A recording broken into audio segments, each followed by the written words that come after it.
So before going any further in this course, what you'll need to do is make sure that you have Visual Studio installed. So Visual Studio is essentially the program you'll use to write all of your programs in.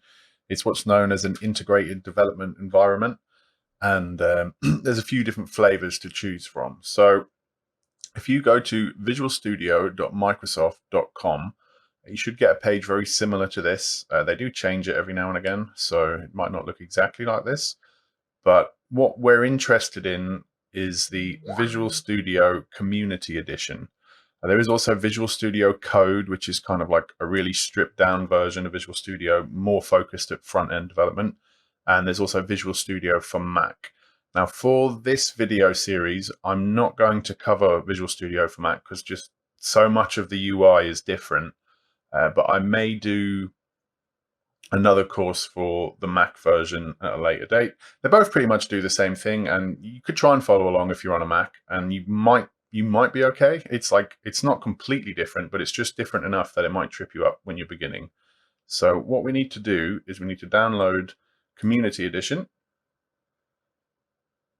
And if we go here, the download should automatically start. There we go. And we just say keep. We'll open that, run. And actually, the installer will go through. So click continue. It'll start downloading some of the core components.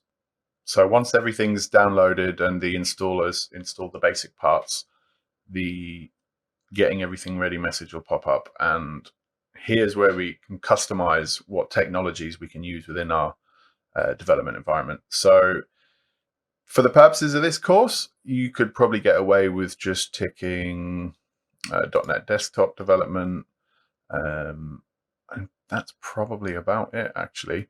I use a lot of different technologies, and you may be interested in ASP.NET for web development, which I am.